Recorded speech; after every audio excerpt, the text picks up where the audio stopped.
بالله من شرور أنفسنا ومن سيئات أعمالنا من يهده الله فلا مضل له ومن يضلل فلا هادي له نشهد أن لا إله إلا الله وحده لا شريك له ونشهد أن سيدنا ومولانا محمدا عبده ورسوله أرسله الله إلى الناس كافة بشيرا ونذيرا وداعيا إلى الله بإذنه وسراجا منيرا أما بعد فأعوذ بالله من الشيطان الرجيم بسم الله الرحمن الرحيم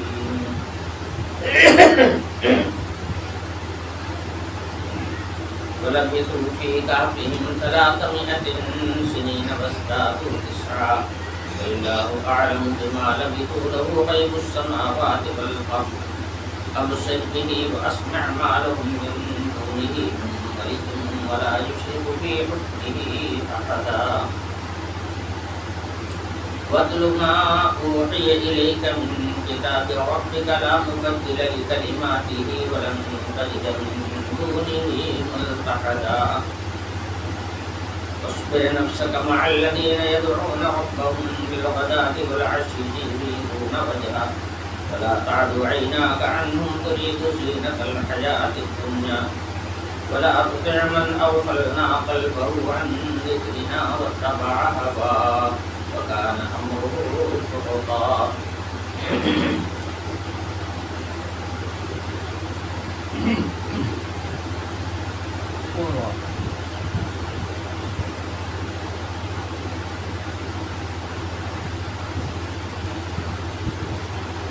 سلسلہ کلام چل رہا تھا اصحاب کہف کا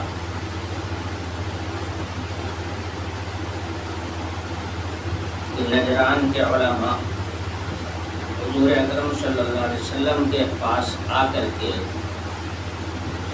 اصحاب کہف کے سلسلے میں گفتگو کر رہے تھے. حضور اکرم صلی اللہ علیہ وسلم نے ارشاد فرمایا. ارشاد کیا فرمایا بلکہ قرآن پاک کی آیت پڑھ کر سنایا. وَلَبِثُوا فِي كَهْفِهِمْ 300 سِنِينَ وَازْدَادُوا تِسْعًا کہ اصحاب کہف اپنے غار میں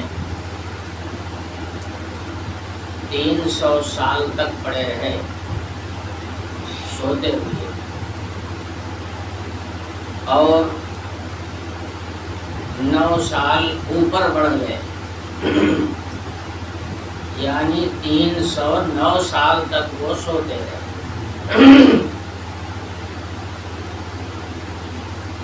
جب یہ بات علماء نصارہ نے سنی تو کہنے لگے کہ ہم تو یہی جانتے تھے کہ اصحاب کہف صرف 300 سال تک سوئے تھے. یہ 9 سال اوپر کہاں سے آ گئے؟ یہ تو ہماری معلومات میں ہے نہیں. پھر ان علماء کی معلومات بھی کیا تھی؟ معلومات میں سنی سنائی باتیں تھی، لوگوں کی افواہی روایات تھی، کوئی کلام الہی تو تھا نہیں کہ اللہ کے کلام میں اس کا تذکرہ آیا ہوتا اور اس کی وجہ سے ان کو علم ہوا ہوتا. اس لیے یہ واقعہ حضرت عیسیٰ علیہ السلام کے آسمان پر چلے جانے کے بعد کا ہے، اور وہ بھی بہت جلدی کا نہیں ہے، کچھ زمانہ گزرنے کے بعد کا ہے جب نصارہ میں گمراہی آئی. اور میں بتا چکا ہوں کہ گمراہی جو آئی ہے وہ 81 سال کے بعد آئی ہے. اس لیے ان کا یہ کہنا کہ ہماری معلومات میں تو 300 سال ہے، اور قرآن کہہ رہا ہے 309 سال۔ تو ہمیں جو علم ہے وہ تو یہی ہے کہ ان کے غار میں پڑے رہنے کی جو مدت تھی وہ 300 سال تھی۔ اس لیے قرآن نے آگے کہا، گویا یہ ان کے اس اعتراض کا جواب تھا۔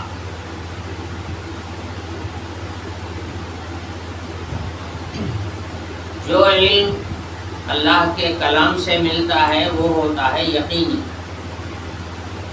اور جو علم لوگوں کے تجربات سے ملتا ہے یا لوگوں کی روایات سے ملتا ہے تو وہ یقینی نہیں ہوتا، اس میں کمی بیشی ہو سکتی۔ مگر جو علم اللہ کے کلام سے حاصل ہوتا ہے اس کے اندر کمی بیشی کی گنجائش نہیں ہوتی، وہ بالکل ٹھوس اور اصل حقیقت ہوتی ہے اور یقینی ہوتی۔ تو اگر ان کا یہ علم انجیل کے حوالے سے ہوتا تو کہا جا سکتا ہے کہ بھئی وہ بھی کتاب الہی ہے، اس میں 300 سال کہا گیا تو یہ 309 سال کہاں سے ہے؟ وہ علم تو یقینی ہے، مگر ان کا یہ علم انجیل سے نہیں تھا بلکہ لوگوں کی افواہی روایات سے تھا۔ اس لیے کلام الہی کے سامنے لوگوں کی جو روایات ہیں ان کا اعتبار نہیں ہوتا۔ کلام الہی اصل ہے، اس کا علم جو ہوتا ہے وہ یقینی ہوتا ہے۔ اس لیے قرآن کہتا ہے قُلِ اللَّهُ أَعْلَمُ بِمَا لَبِثُوا، آپ بتا دیجئے ان لوگوں کو کہ ان کے ٹھہرنے کی اصل مدت کا علم صرف اللہ پاک کو ہے، اور اللہ کے علاوہ اور کوئی بھی اس حقیقت کو نہیں جانتا ہے پورے طور پر۔ تو اللہ ان کے اس غار میں ٹھہرنے کی مدت کو سب سے زیادہ جانتا ہے، اور اللہ پاک بتا رہا ہے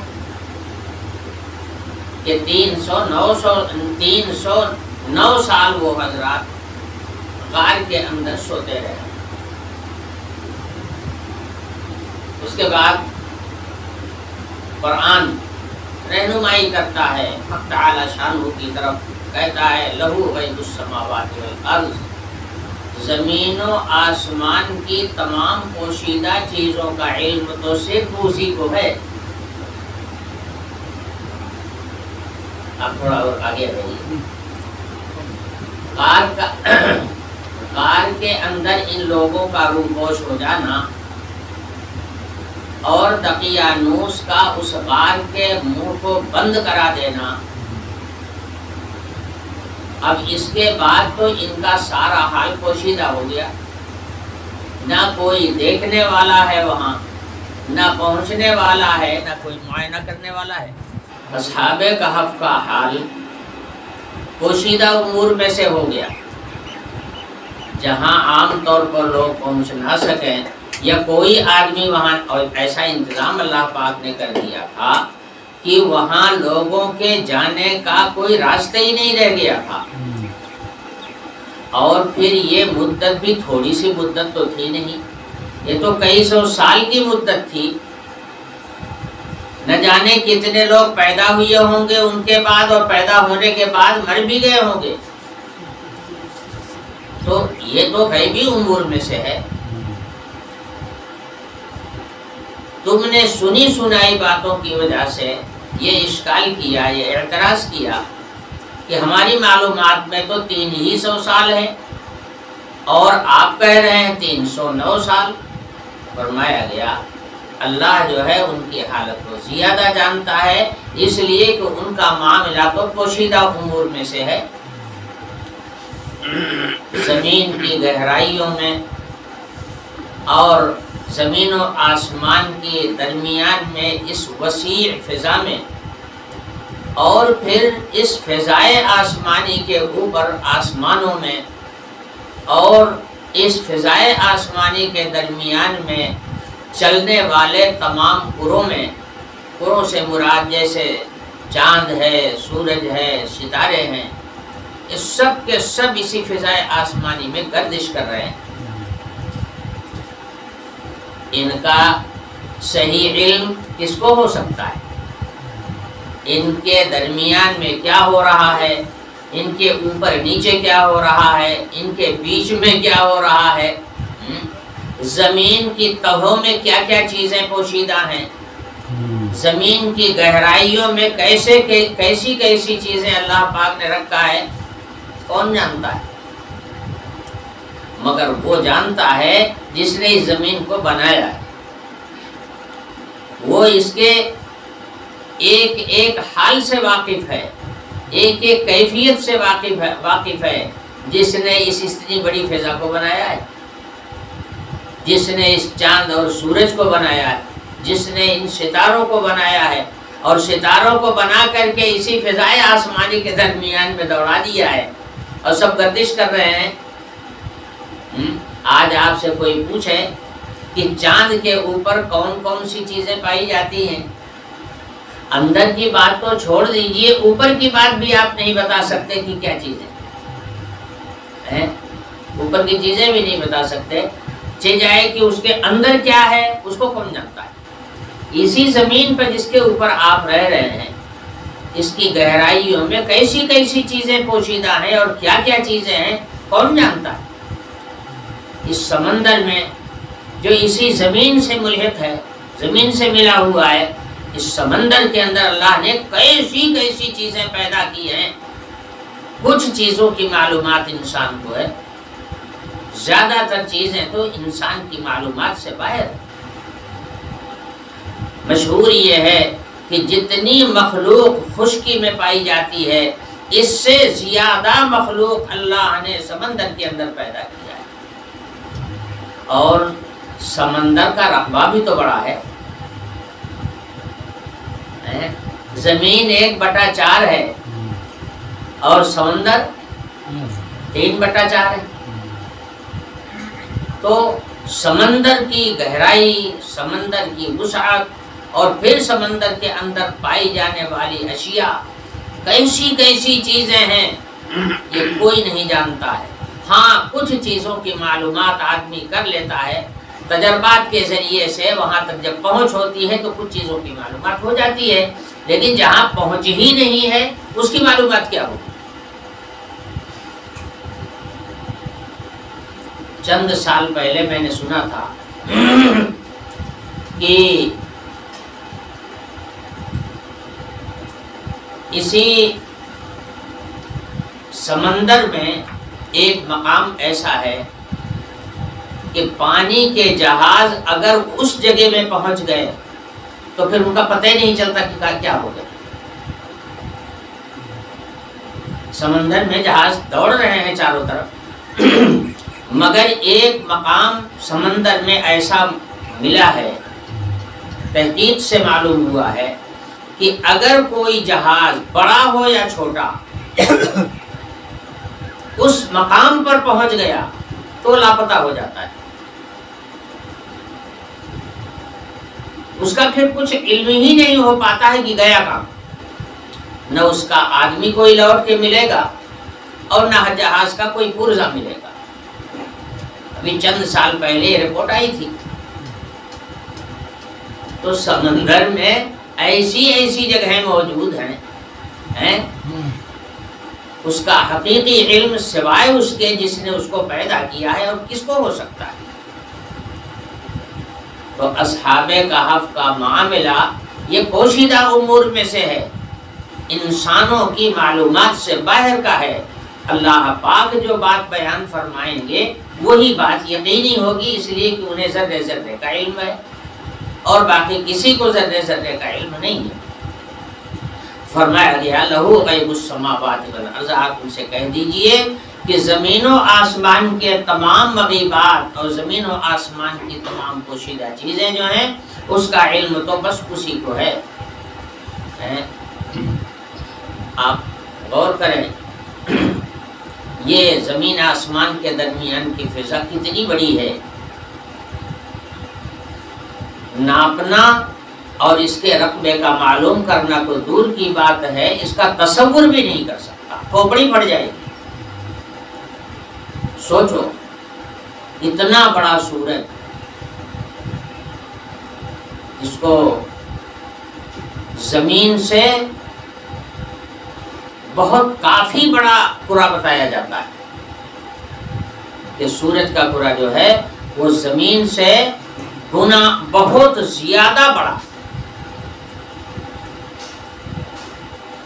چاند ہے وہ بھی زمین ہی جیسا ہے. جتنی بڑی یہ زمین ہے اتنا اسی کے قریب قریب چاند بھی. اور یہ جو ستارے ہیں جتنی دوری پر ہوتے ہیں اتنے چھوٹے نظر آتے ہیں. بعض ستارے اتنی دوری پر ہیں کہ ان کی روشنی زمین پر نہیں پڑتی، اور بعض ستارے جو زمین کے قریب ہیں ان کی روشنی زمین پر پڑتی ہے، اس لیے آدمی اس کو دیکھ لیتا ہے. اتنی بڑی اتنے بڑے بڑے سیارات، اتنے بڑے بڑے کرے، یہ سارے کے سارے اسی فضائے آسمانی میں تیر رہے ہیں. تو یہ فضا کتنی بڑی ہے آدمی اس کو سوچ بھی نہیں سکتا. جب اس کی وسعت کو سوچ تک نہیں سکتا ہے تو اس کے درمیان کی چیزوں کو معلوم کیا کر سکتا ہے. اس لیے فرمایا گیا لہو غیب السماوات والارض ابصر بہ واسمع. کیا ہی اچھی نگاہ رکھنے والے ہیں حق تعالی شانہ، کیا ہی اچھی نگاہ رکھنے والے ہیں اور کیا ہی اچھی سماع رکھنے والے ہیں. ابصر بہ واسمع ما لهم من دونه من ولی. اس زمین و آسمان کی تمام پوشیدہ چیزوں کا کوئی آدمی بھی مددگار نہیں ہے سوائے اللہ کی ذات کے. میں نے سنا ہے کہ پتھر کی بڑی بڑی چٹانوں کے اندر بھی جانور ملتے ہیں. جانور سے مراد ہے جاندار کیڑے. پتھر کی بڑی بڑی چٹانوں کے بیچ میں کیڑے پیدا ہوتے ہیں. اب بتائیے، نہ وہاں ہوا پہنچ رہی ہے، نہ وہاں پانی پہنچ رہا ہے، نہ وہاں آکسیجن پہنچ رہی، کچھ بھی نہیں پہنچ رہا ہے. پھر آخر کوئی حیوان زندہ کیسے رہتا ہے؟ اس کو خوراک کہاں سے ملتی ہے؟ وہ کھاتا کیا ہے؟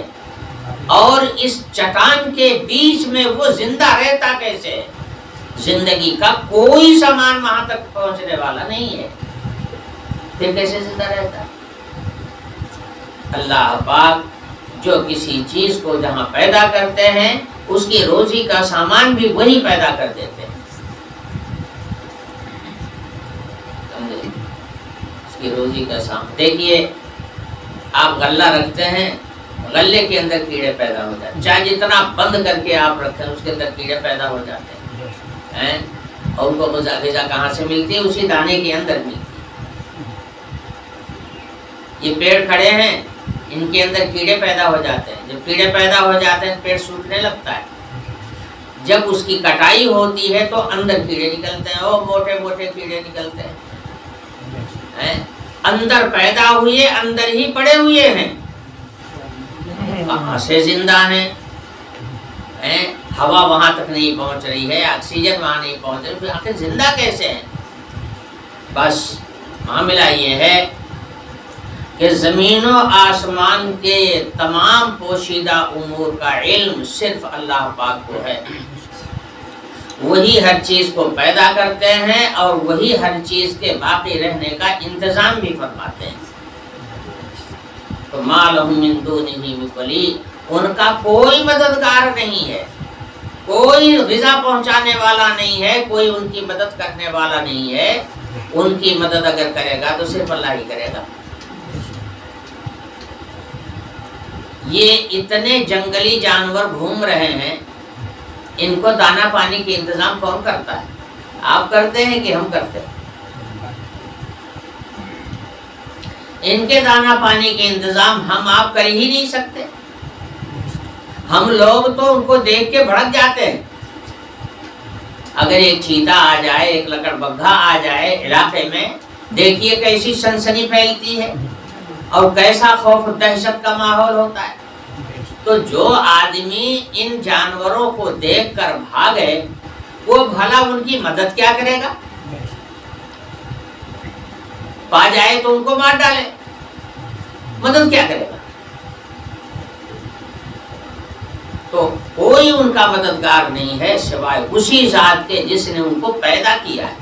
جو پیدا کرتا ہے وہی ان کی مدد بھی کرتا ہے، یعنی زندگی کے اسباب ان کے لیے وہی پیدا کرتا ہے، ان کے بقا کا سامان وہی پیدا کرتا ہے۔ یہی معنی ہے ما لهم من دونه من ولی ولا یشرک فی حکمہ احدا۔ اللہ پاک کی صفت بیان کی گئی کہ وہ کسی اپنے فیصلے میں کسی دوسرے کو شریک نہیں کرتے، کسی اور کو ساجھیدار نہیں بناتے۔ کہ کوئی کام کرنا ہو تو لوگوں کو بلا کے ان سے مشورہ کیا جائے، پارلیمنٹ بیٹھائی جائے اور سب سے مشورہ کیا جائے۔ حق تعالی شانہ کی کوئی پارلیمنٹ نہیں ہے۔ حق تعالی شانہ کا جو حکم ہوتا ہے وہ براہ راست نافذ ہوتا ہے۔ تو وہ اپنے کسی فیصلے میں کسی اور کو شریک نہیں کرتے۔ جب کوئی کسی چیز کی پیدائش میں شریک حال نہیں ہے تو پھر اس کی اصل حقیقت کا علم کسی کو کیسے ہوگا؟ حقیقی علم ہوگا تو بس اسی کو ہوگا جو اس کو بنا رہا ہے، جو اس کو پیدا کر رہا ہے، وہی جانتا ہے اس کی ساری حقیقتوں کو۔ باقی کوئی آدمی جب شریک نہیں ہے، جانتا ہی نہیں ہے، تو اس کی مدد کیا کرے گا؟ اس کا علم ہی اس کو کیسے ہوگا؟ تو کوئی مددگار نہیں ہے ان غیبی چیزوں کا سوائے اللہ پاک کے، اور اللہ پاک اپنے فیصلے میں کسی اور کو شریک نہیں کرتے۔ یہ ان کی صفت ہے۔ بھائی مشورہ کب کیا جاتا ہے؟ مشورے کی ضرورت کس کو پڑتی ہے؟ مشورہ وہاں کیا جاتا ہے جہاں خود فیصلہ لینے میں غلطی کا امکان ہوتا ہے۔ ہو سکتا ہے کہ ہم صحیح فیصلہ نہ کر سکیں، ہو سکتا ہے ہم اس کی کنہ تک نہ پہنچ سکیں، تو اور لوگوں کو شریک کیا جاتا ہے تاکہ ہر آدمی اپنی عقل سے غور و فکر کرے، تاکہ ہم نتیجے پر بالکل صحیح طور پر پہنچ جائیں۔ اس لیے مشورہ ہوتا ہے۔ اور اللہ رب العالمین کے لیے تو اس کا امکان ہی نہیں۔ ہر چیز ان کے سامنے ہے، سارے علوم ان کے مستحضر ہیں، ان کو نہ کسی کی مدد کی ضرورت ہے، نہ کسی کی رائے کی ضرورت ہے، نہ کسی سے مشورے کی ضرورت ہے۔ وہ تو براہ راست اپنا فیصلہ نافذ فرماتے ہیں۔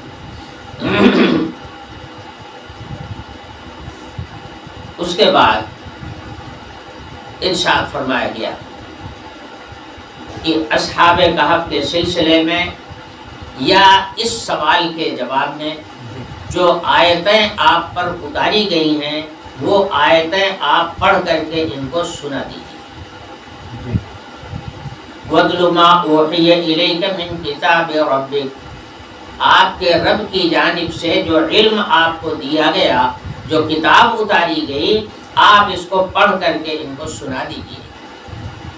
لا مبدل لکلماتہ، اللہ کے حکم کو کوئی تبدیل نہیں کر سکتا، اللہ کے کلمے کو کوئی بدل نہیں سکتا۔ ولن تجد من دونہ ملتحدا، اور سب کا ملجا اور ماوا اللہ پاک ہی ہے۔ اللہ کو چھوڑ کر اگر کوئی جائے پناہ تلاش کرو گے تو ملے گی نہیں۔ اگر کوئی یکسوئی کی جگہ تلاش کرو گے اور اللہ نہ دینا چاہیں گے تو ملے گی نہیں۔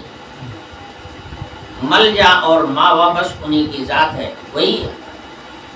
وہی جس کی چاہیں گے مدد کریں گے۔ اگر وہ نہ مدد کریں تو دنیا میں پھر کوئی مدد کرنے والا ان کا نہیں ہوگا۔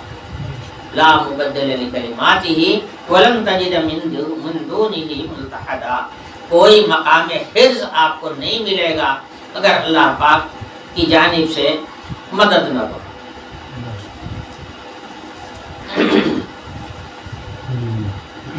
اندازہ یہ ہوتا ہے کہ اسی دوران کلام میں ایک صاحب آٹپ ان کا نام تھا عیینہ ابن حسین۔ یہ آٹپ کے حضور اکرم صلی اللہ علیہ وسلم سے مخاطب ہو کر کے کہنے لگے کہ آپ جانتے ہیں کہ ہم لوگ یہاں کے سرداروں میں سے ہیں، اگر ہم لوگ اسلام میں داخل ہو گئے تو ساری خلقت اسلام میں داخل ہو جائے گی اور آپ کی ساری پریشانیاں دور ہو جائیں گی، مگر ہمارے اسلام لانے میں رکاوٹ یہ ہے کہ آپ کے پاس جو بیٹھنے والے لوگ ہیں یہ سماج کے نیچے لوگ ہیں، یعنی غریب، مسکین، فقراء، یہ لوگ ہیں، یہی آپ کی مجلس میں بیٹھتے ہیں۔ جو مالدار لوگ ہیں، دولت مند لوگ ہیں، جن کی بات چلتی ہے، جن کی رائے چلتی ہے سماج کے اندر، ایسے لوگ تو آپ کی مجلس میں بیٹھتے نہیں ہیں۔ آپ کی مجلس میں بیٹھنے والے تو بس یہی کمتر درجے کے لوگ ہوتے ہیں، نیچے درجے کے لوگ ہوتے ہیں۔ تو یا تو آپ ایسا کریں کہ ان لوگوں کو اپنے پاس سے ہٹا دیجئے تو تاکہ ہم لوگ عام ہیں۔ تو بھائی یہ بابو صاحب لوگ تھے نا،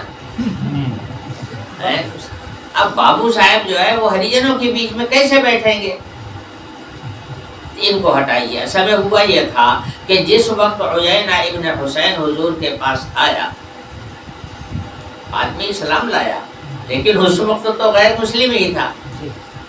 جس وقت میں آیا تو اس وقت حضرت سلمان فارسی رضی اللہ عنہ غربت کی حالت میں زندگی گزار رہے تھے۔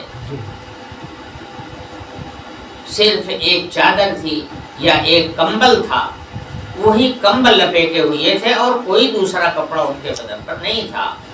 گرمی کا زمانہ تھا، پسینہ بھی ہو رہا تھا۔ حضرت کے ہاتھ میں کھجور کی ایک ٹہنی تھی اور اسی کے پتوں سے کچھ بن رہے تھے، چونکہ کھجور کے پتوں سے بہت سارے سامان تیار ہوتے ہیں۔ چٹائیاں عمدہ قسم کی بنتی تھی پچھلے زمانے میں، اور جتنی مضبوط وہ چٹائی ہوتی ہے، دوسری جو چٹائیاں بنتی ہیں ان کے اندر وہ مضبوطی نہیں ہوتی ہے۔ جو سامان بھی اس کا بنتا ہے، چونکہ کھجور کے جتنے اجزاء ہیں سب بڑے طاقتور ہوتے ہیں، اس کی پتیاں بھی نہایت طاقتور ہوتی ہیں، تو اچھے اچھے سامان تیار کیے جاتے ہیں۔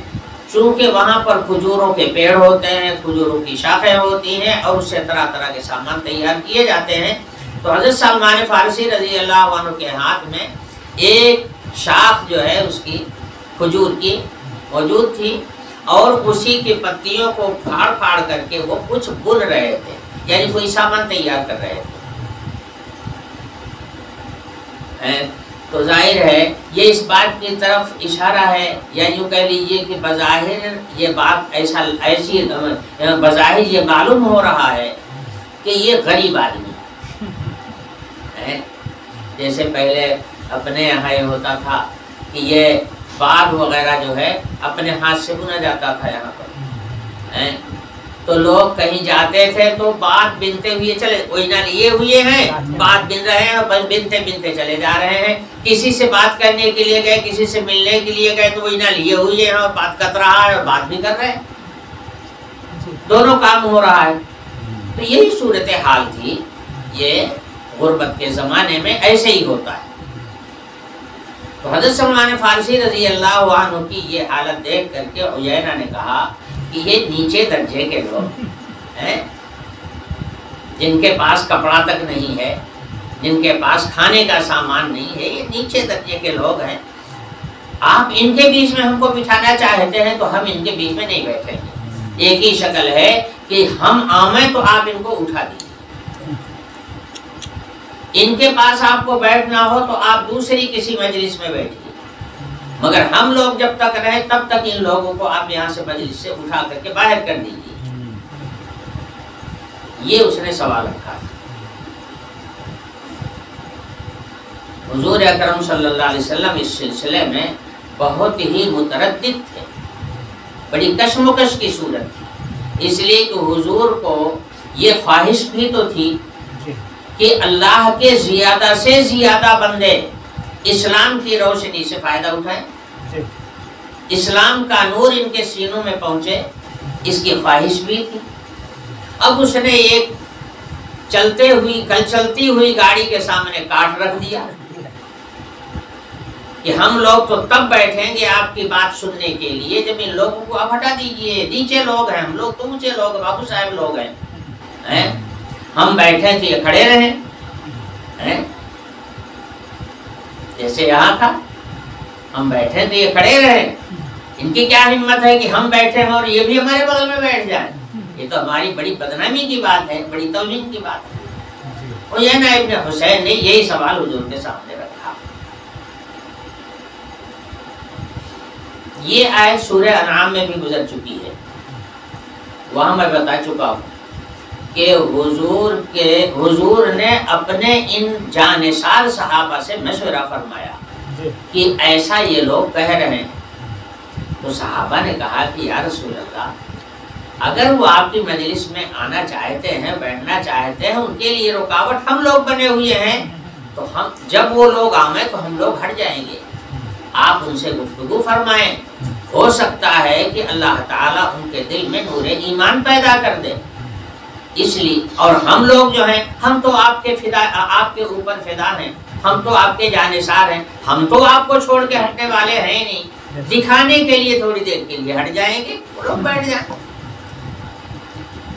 حضرات صحابہ نے بھی یہی مشورہ دیا حضور کو، حضور کے دل میں کچھ یہ بات آ بھی گئی کہ ٹھیک ہے جس وقت یہ لوگ آئیں تو یہ جو کمزور لوگ جو ہیں یہ ہٹ جائیں گے، یہی لوگ بیٹھ جائیں۔ حق تعالی شانہ نے منع فرمایا، خبردار ایسا مت کرنا۔ یہ جو جانثار صحابہ آپ کے پاس بیٹھتے ہیں یہ بھلے فقراء اور مساکین ہیں، مگر ان کا سینہ ایمان کے نور سے روشن ہے،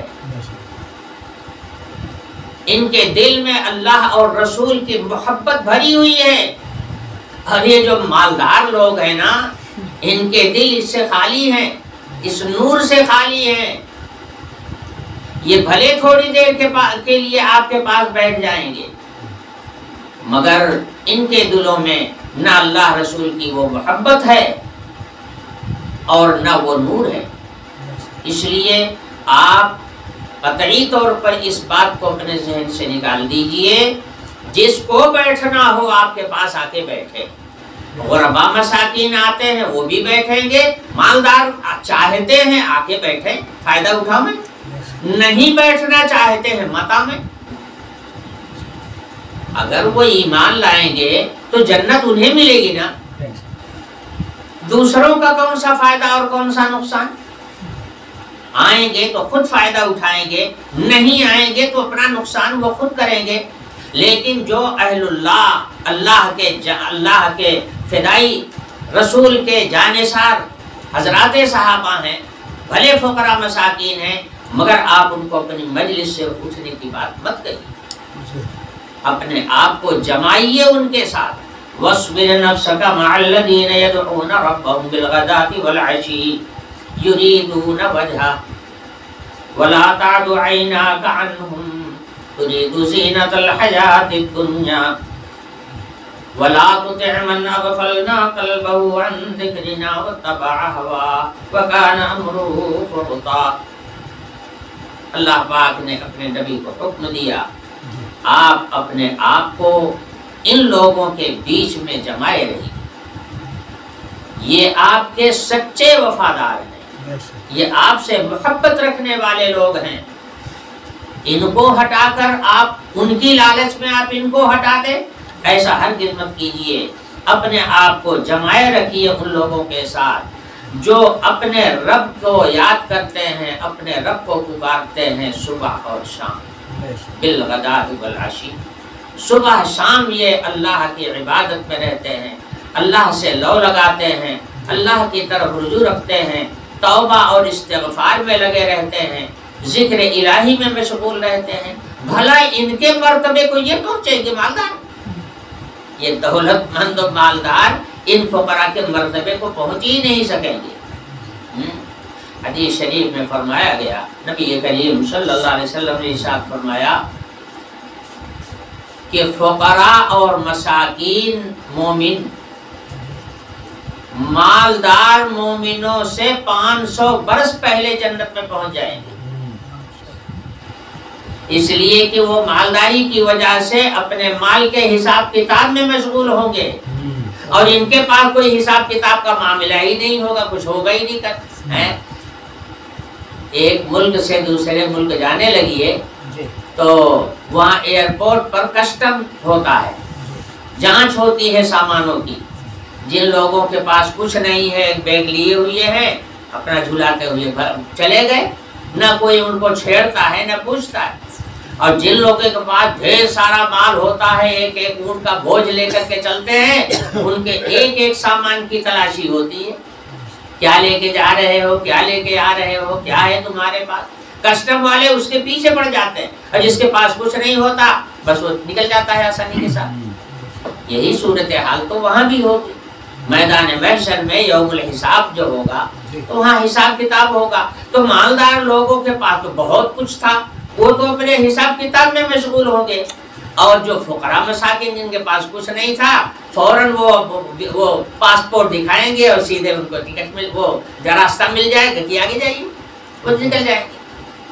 500 برس پہلے فقراء اور مساکین جو ہے وہ جنت میں پہنچ جائیں گے۔ تو اللہ تعالیٰ نے فرمایا یہ جو صبح شام اپنے رب سے لو لگانے والے لوگ ہیں، اپنے رب سے دعائیں اور استغفار کرنے والے لوگ ہیں، اور یہ اس لیے کرتے ہیں کہ یریدون وجہ صرف اللہ کی ذات کی خوشنودی مقصود ہوتی ہے، اللہ کی خوشنودی اور اللہ کی رضا مقصود ہوتی ہے۔ اپنے خدا کی رضا حاصل کرنے کے لیے، رضا جوئی کے لیے یہ صبح شام اللہ سے لو لگائے بیٹھے رہتے ہیں۔ ان کے مرتبے کو بھلا وہ دولت مند پہنچیں گے۔ وَلَا تَعْدُ عَيْنَاكَ عَنْهُمْ، اس لیے آپ اپنی نگاہیں ان کی طرف سے پھیر کر کے ان کی طرف مت لے جائیے۔ لا تَعْدُ عَيْنَاكَ عَنْهُمْ، کیا آپ یہ چاہتے ہیں کہ دولت مند لوگ آپ کی مجلس میں بیٹھیں گے تو آپ کی مجلس کی زینت بڑھ جائے گی؟ یہ تو دنیا کی زیبائش ہے، دنیا کی آرائش ہے، تو دنیا کی یہ آرائش مت دیکھیے۔ اصل معاملہ جو ہے وہ اللہ کے دربار کا ہے، اللہ کے دربار میں یہ مقبول لوگ ہیں، ان کو اپنی مجلس سے ہٹانے کی بات مت سوچیے۔ وَلَا تُطِعْ مَنْ أَغْفَلْنَا قَلْبَهُ عَنْ ذِكْرِنَا، اور یہ لوگ جو آپ سے اس قسم کے سوالات کرتے ہیں، روایات میں ایک نام اور بھی آتا ہے، ہو سکتا ہے کہ اس موقع پر دونوں ہی رہیں، ایک عیینہ ابن حسین کا نام آتا ہے اور دوسرا امیہ ابن خلف الجمحی کا نام آتا ہے، اور ہو سکتا ہے کہ اور بھی لوگ رہے ہوں ساتھ میں، کئی آدمیوں نے یہ سوال کیا ہو۔ بہرحال فرمایا گیا جن لوگوں کا دل ہم نے اپنی یاد سے غافل کر دیا ہے ان کی بات آپ مت مانیے۔ لا تطع من اغفلنا قلبه عن ذکرنا، جن کے دل ہماری یاد سے غافل ہیں آپ ان کی باتوں میں مت آئیے، ان کی بات آپ مت مانیے۔ یہی سے ایک مسئلہ یہ بھی معلوم ہو گیا، اتباع کس کی جائے گی اور حکم کس کا مانا جائے گا، اس کا ضابطہ بیان فرما دیا گیا اس آیت۔ جو آدمی علوم الہیہ کو جانتا ہو، علم الہی رکھتا ہو، یعنی اللہ کے دین کا علم رکھتا ہو اور اس کے قلب کا رجوع اللہ کی طرف رہتا ہو، اس کا عمل خلاف شریعت نہ رہتا ہو، علم بھی رکھتا ہو اور عمل بھی اس علم کے مطابق ہو، جو علم اللہ نے نازل فرمایا اپنے رسول کے ذریعے سے بھیجا، اس علم کو بھی جانتا ہو اور اسی علم کے مطابق اس کا عمل بھی ہو، ایسے لوگ قابل اطاعت ہوتے ہیں۔ ہر کس و ناکس کی اطاعت نہیں کی جاتی۔ اے بسا ابلیس آدم روی ہاس، بس بہر دستے نہ باید داد داست۔ کبھی کبھی شیطان انسانی شکل میں آتا ہے، اس لیے ہر کسی انسان کے ہاتھ میں اپنا ہاتھ نہیں دے دینا چاہیے۔ ہاتھ دینے سے مراد ہے اس کی اتباع کرنا، بیعت کرنا، اس کی اتباع کرنا۔ تو ہر ایک کی اطاعت اور ہر ایک کی فرما برداری آدمی کو نہیں کرنا چاہیے۔ جانچ کے، پرکھ کے، اس معیار پر دیکھ کر کے پھر اس کے بعد اس کی اطاعت کرنا چاہیے۔ جو ہی آدمی شکل صورت بنا کر کے آ گیا، بھیس بدل، تو بھیس بدلنے والے تو بہروپیہ بھی ہوتے، اچھے اچھے بھیس بنا لیتے، اچھے اچھے بھیس بنا لیتے۔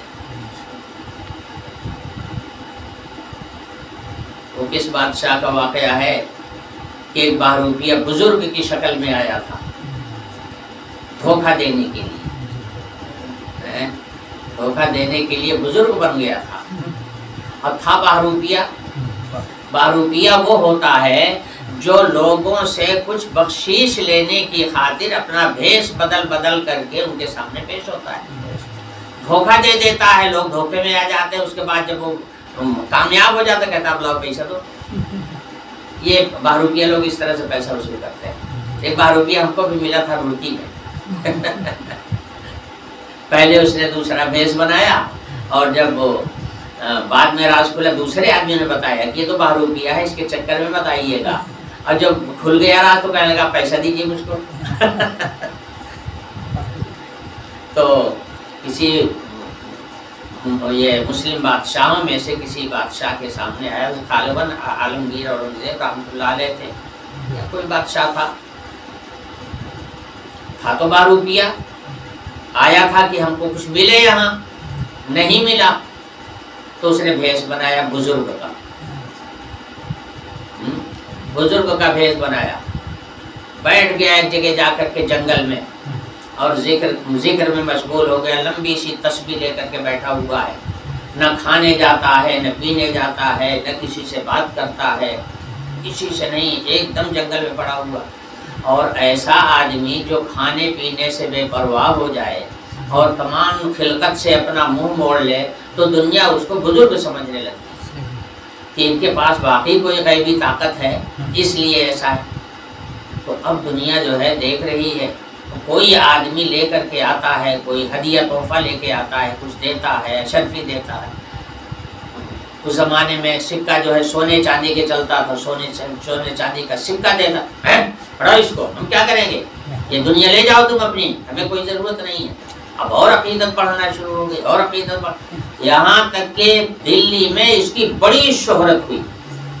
تو بادشاہ جو ہوتے ہیں یا صاحب اقتدار لوگ جو ہوتے ہیں، وہ ہمیشہ ایسے بزرگوں کی تلاش میں رہتے ہیں تاکہ ان سے دعا لے لیں اور ان کی حکومت جو ہے وہ مضبوط ہو جائے، مضبوط رہے، طاقتور رہے، تلاش میں رہتے ہیں۔ اب اس کی شہرت جب دربار تک پہنچی، ایک بزرگ آئے ہوئے ہیں، جنگل میں پڑے ہوئے ہیں، نہ کھاتے ہیں، نہ پیتے ہیں، نہ کسی سے ملتے ہیں، نہ کہیں جاتے ہیں، لوگ دعاؤں کے لیے ان کے پاس آتے ہیں تو دعائیں دیتے ہیں، کوئی ہدیہ دیتا ہے تو قبول بھی نہیں کرتے، پیسہ روپیہ دیتا ہے تو ایک چھوتے نہیں ہیں اس کو۔ بادشاہ کو بھی عقیدت ہو گئی، کہا بھی ایسا بزرگ اگر آیا ہے تو اسے ملنا چاہیے۔ ہوا یہ تھا کہ اس کے پہلے ایک دن آیا تھا کچھ مانگنے کے لیے، تو بادشاہ نے اس کو جھٹک دیا تھا کہ تو بہروپیہ ہے، تھوڑا موڑا دے دیا، لیکن جتنا کہ وہ امید لے کے آیا تھا اتنا نہیں دیا تھا، جھٹک دیا۔ اس نے کہا اچھا ٹھیک، اب میں آپ سے لوں گا۔ تو پھر اس نے بھیس بنایا بزرگ کا۔ اب جو جنگل میں شہرت ہوئی تو دربار میں خبر ملی تو بادشاہ کو بھی خیال پیدا ہو گیا ایسے بزرگ سے ملنا چاہیے۔ بادشاہ گیا ملنے کے لیے، اشرفیاں تھیلا بھر کر کے لے کے گیا، سونے کے سکے، کہ حضرت سے دعا کراؤں گا اور اس کے بعد ان کی خدمت میں پیش کروں گا۔ اب جب بادشاہ وہاں پہنچا، ملاقات کیا، تو جو کہا اس کے لیے دعا وغیرہ دیا، اور اس کے بعد جب اس بادشاہ نے اشرفیوں کی تھیلی پیش کیا تو اس نے اٹھا کے پھینک دیا، انہوں نے کہا کہ یہ فقیر لوگوں کو یہ سب نہیں چاہیے، یہ سب دنیا ہے، دولت مندوں کو چاہیے، ہمیں نہیں چاہیے، ہم کچھ نہیں لیتے۔ بھلا کون انسان ایسا ہوگا کہ جس کو کھانے کی ضرورت نہیں ہے، پہننے کی ضرورت نہیں ہے، مکان کی ضرورت، کون انسان ایسا ہوگا؟ ضرورت سب کو ہے مال کی، لیکن یہ بے نیازی دکھا رہا تھا اپنی بزرگی تسلیم کرانے کے لیے۔ بادشاہ کو بڑا ہوا کہ یہ اتنے بڑے بزرگ ہیں، اتنے بڑے اللہ والے ہیں، اور ہمارا 1 روپیہ بھی انہوں نے قبول نہیں کیا، تو ان کی خدمت کو بہرحال کرنا چاہیے، چاہے جس طرح سے ہو۔ اب یہ سمجھ گیا بہروپیہ کہ اتنی بڑی دولت آئی اور یہ پھر چلی بھی جا رہی ہے، تو آ گیا اپنے اصلی رنگ میں، اور آ کر کے اس نے کہا کہ صاحب میں وہی بہروپیہ ہوں جو آپ کے دربار میں مانگنے کے لیے گیا تھا تو آپ نے دیا نہیں تھا، میں نے اپنا بھیس بنایا ہے، دیکھیے آج آپ اپنی تھیلی کی تھیلی لے کر کے میرے پاس آ گئے نا۔ بادشاہ نے کہا کہ کام تو نے بڑا برا کیا، بڑا غلط قدم اٹھایا، تو نے بڑا غلط کام کیا، تیرا رویہ تو نہایت برا ہے، لیکن تیری اس فنکاری کی تعریف ہے کہ تو نے بھیس بنانے میں کتنا کمال دکھایا، اس درجے کا کمال کہ روپے پیسے کو تو نے پیر سے بھی نہیں چھوا، یہ تیرے کمال کی بات ہے، اس تیرے کمال پر میں فلاں علاقہ تجھے دے رہا ہوں، ایک پورا علاقہ اس کو دے دیا۔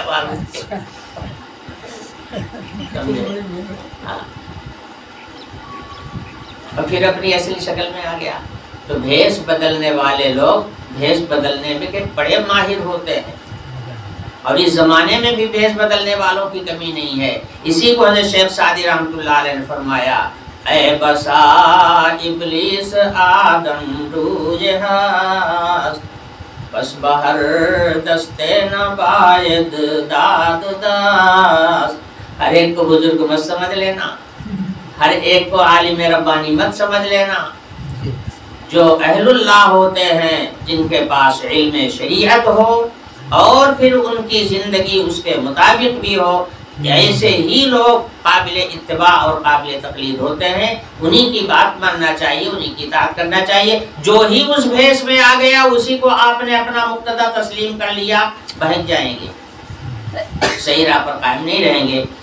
تو یہ سبق دیا گیا اس آیت میں، وَلَا تُطِعْ مَنْ أَغْفَلْنَا قَلْبَهُ عَنْ ذِكْرِنَا، جن کے دل ہم سے غافل ہیں۔ دل کے غافل ہونے کا معیار کیا ہے؟ احکام شریعت کی رعایت نہ ہو، ان کی زندگی میں ایسے اعمال دکھائی دے رہے ہوں جو خلاف شریعت ہیں، قطعاً وہ قابل اتباع اور قابل اطاعت نہیں ہے۔ وَاتَّبَعَ هَوَاهُ، اور جو اپنی خواہشات پر چلتے ہیں۔ مومن اپنی خواہش کو اللہ کے حکم پر قربان کر دیتا ہے۔ ہماری چاہت، ہماری خواہش، ہماری طلب کچھ نہیں ہے، تب تک ہے جب تک اللہ کے حکم کے مطابق۔ اگر اللہ کے حکم کے خلاف ہو گئی ہماری چاہت، ہماری خواہش اللہ کے حکم کے خلاف ہو گئی، تو اب اپنی خواہش پر چلنا جائز نہیں رہا۔ یہی سبق تو انبیاء علیہ السلام نے دیا ہے۔ جان کس کو پیاری نہیں ہوتی، جان ہی کی خاطر آدمی سب کچھ کرتا ہے، اور جان بچانے کے لیے ساری دنیا کو پھینک چڑھا دیتا ہے۔ مگر حضرت ابراہیم علیہ السلام کو اس دین کی خاطر آگ میں جھونکا گیا، اور پہلے بتا دیا گیا کہ اگر تم اپنے اس دین کی بات مت کرو تمہیں چھوڑ دیا جائے گا، بادشاہ کی اطاعت کر لو، جو کہہ رہا مان لو، تمہیں چھوڑ دیا جائے گا، اور اگر نہیں چھوڑو گے تو یہ دہکتی ہوئی آگ میں تم کو ڈال دیا جائے گا۔ حضرت ابراہیم علیہ السلام نے کہا میں جس کے حکم سے اس کام کو کر رہا ہوں اسی نے مجھ کو بھی پیدا کیا ہے، اسی نے اس آگ کو بھی پیدا کیا ہے۔ اگر وہ مجھے جلانا چاہتا ہے تو میں جلنے کے لیے تیار ہوں، اور اگر وہ بچانا چاہتا ہے تو کوئی مجھ کو جلا نہیں پائے گا۔ یہ تھا جواب۔ انبیاء علیہ السلام نے اپنی خواہش کو، اپنی چاہت کو، اپنی طلب کو اللہ کے حکم پر قربان کر دیا۔ بیٹے کو ذبح کرنے کا حکم ہوا، ذبح کرنے کی ساری تیاریاں مکمل کر لیا، یہ نہیں سوچا کہ یہ میری اولاد، حکم الہی آ گیا، حکم الہی کے سامنے اپنی خواہش ختم۔ اور جو غیر مومن ہوتے ہیں وہ اپنی خواہش پر چلتے ہیں، اور دین کو بھی وہ اپنی خواہش کے مطابق بنانا چاہتے ہیں، خود دین کے مطابق بننا نہیں چاہتے، بلکہ اپنے مطابق دین کو بنانا چاہتے ہیں کہ ہم جو چاہ رہے ہیں ویسا آپ کر دیجیے۔ سمجھے؟ یہ مجوسی کیسے ہوئی ہے؟ بات لمبی ہو جائے گی۔ مجوسیوں کا ایک بادشاہ تھا، پہلے یہ اہل کتاب تھے، کتاب کے ماننے والے تھے، اس لیے اہل کتاب میں ان کا شمار ہوتا تھا۔ ان کا ایک بادشاہ تھا، وہ اپنی بہن پر عاشق ہو گیا اور اس نے اپنی بہن کے ساتھ شادی کر لیا، جبکہ بھائی بہن کا رشتہ کسی بھی ملت میں نہیں، کسی بھی دھرم میں، کسی بھی مذہب میں یہ رشتہ جائز نہیں ہے، سوائے حضرت آدم علیہ السلام کی شریعت کے، اس لیے کہ اس وقت انسان کوئی تھا ہی نہیں، سوائے بھائی بہنوں کے اور کوئی تھا ہی نہیں۔ تو اس نے کہا کہ اس نے نکاح کر لیا۔ جب نکاح کر لیا تو جو بڑے بڑے رؤساء، بڑے بڑے مالدار لوگ تھے وہ سب اکٹھا ہوئے اور یہ کہنے لگے کہ بھائی اس بادشاہ نے تو بہت بڑی حرکت کی ہے، دنیا میں کہیں اس کی مثال نہیں ہے، اس نے اتنی بڑی حرکت کر ڈالی،